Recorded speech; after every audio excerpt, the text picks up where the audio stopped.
Part of this is just throwing money at it, and you've seen that out in Hawthorne because of the minority kids.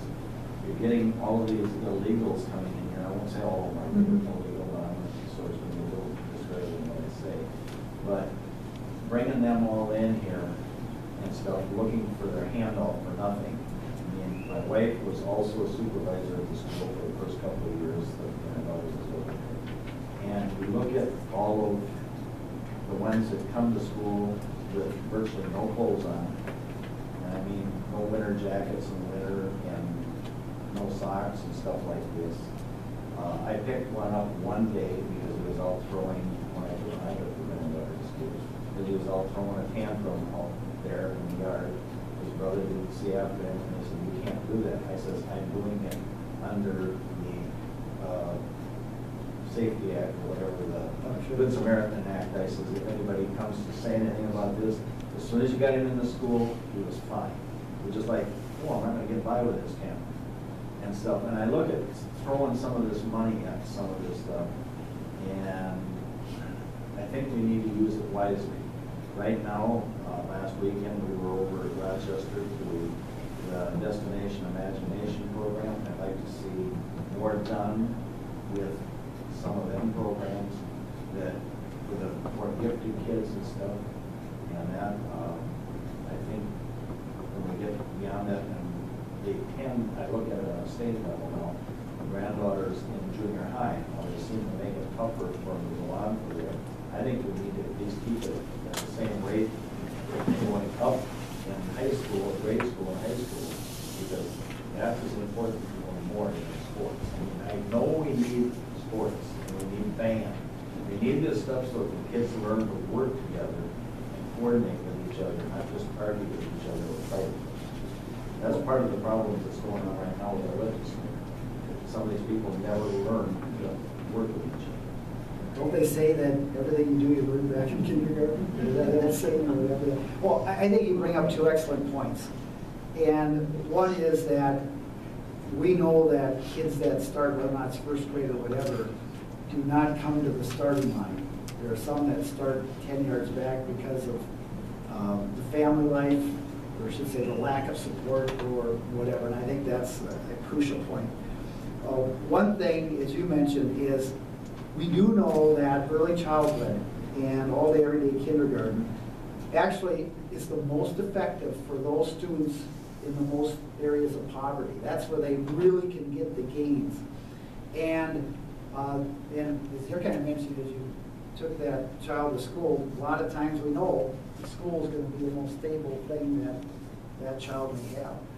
So that's why I think the investment in those areas, that's not throwing dollars at the system. It's actually putting into areas that we know has the research behind it that actually will make the biggest gains. And for the folks that it's a lot of times those in the poverty levels where they can make the biggest gains. And with the changing demographics, when I talk about that workforce that really is going to have no new growth, a lot of the folks that are coming in is the changing, more diverse demographics that we really have to double down on to kind of bring up. But I think you bring up a lot of the challenges that we do that. So there's a question here. I'm a teacher at the ALC, Area Learning Center, and I guess I'm really concerned about getting them even younger than the early childhood, because I think that a lot of the brain and everything is set by 3. Really, I mean, seriously, we need parenting education. I think we need to start even earlier. Because I think I agree, we really, young people is where it's at, but we need to even be earlier because I think we're losing a lot just in the first 3 years. Why is it that we're not educating parents Well, there are a lot of programs out there. Health and not in the budget educate, but Health and Human Services deals with prenatal care and this. But as a state, it's the parents' responsibility first. And if you get you hear, well, it's the state coming in and so forth, and the state, we can't do the parenting. And that's some of the concerns. Some of that's used to be home ec, now it's flat packs, but I mean, they're being cut. And I mean, a lot of programs are being cut that really are life skills that need to be taught, really.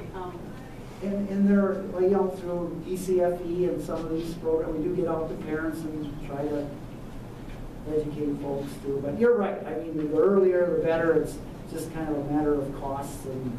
I think we need to broaden our scope in education because, I mean, some of these programs are cut because of testing or whatever, and it needs to be more balanced with, you know, life skills and, you know. Right. Question here and then. I'm Barry Olson, Superintendent of Bloomsbury. Just a couple of comments.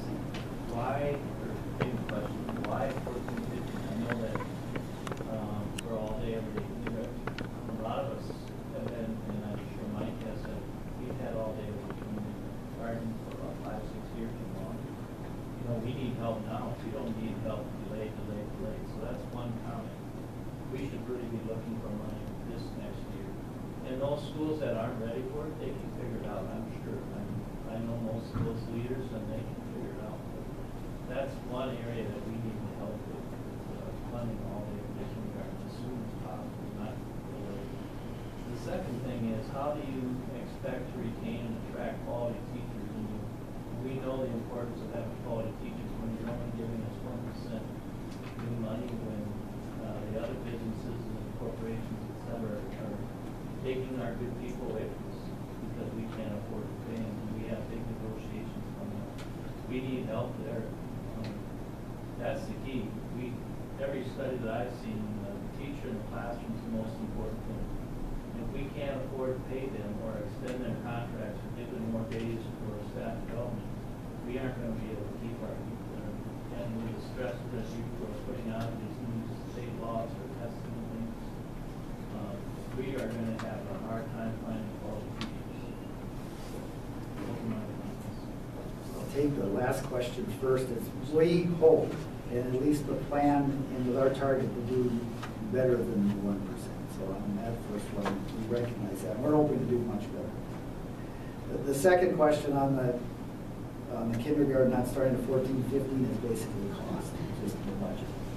But it's going to be about, probably about 120 million to do that. And we just, in that budget, we just can't do it both years in the biennium. They knew that was coming for years. Yeah. That's the frustrating part of it. It's something that's been there for years. Let me jump on that for a second. Yeah. The shift. I understand, you know, the shift, you're trying to pay back the shift. From my angle as a superintendent, we've lived with the shift for a number of years. We can let the shift kind of take care of itself as the economy gets better. And it's not a real priority, at least for me, as a school administrator, that this is payback next year. What we have done in the House plan is we've got the 550 of new dollars for education here, and we are paying back the 845 million left in the shift, but that's in the tax bill, totally separate. So we're going to try kindergarten. Yeah. We can take some of that payback from the shift and move it over. The way we're looking at this is kind of a temporary surcharge, and it blinks on and blinks off when we pay back our debts. So it's not. You've learned to live with the shift. Yeah, exactly. No, I know it. And that has been what we've said from day one is we want to pay back our commitment, but it's not going to be at the expense of new investments in education. So that we can guarantee that. Question? My name is Katie Jacobson. I'm a first grade teacher in Minneapolis, and I started teaching in the city my early childhood teaching years. And I think the all-day kindergarten is a really wonderful thing. And for those districts that are having trouble, just get some teachers in to tell the positives of the kindergarten. But having been a Head Start teacher, we're learning that the results of that isn't as great as was anticipated in the beginning for the number of dollars that were quote thrown in. And the only example I can think of was the length of the day. I was concerned about the length of the day. And I went and talked, this was in the summertime, and I went and talked to the director, and she said, I said, we either need to go 3 more hours or 1 hour less. We're going up to a point that's not good for this age child. And she said, but we have to go this hour because that gives more pay to the teachers and to the teachers. If we, you know, so what's the thing there? The teachers and the dollars, not the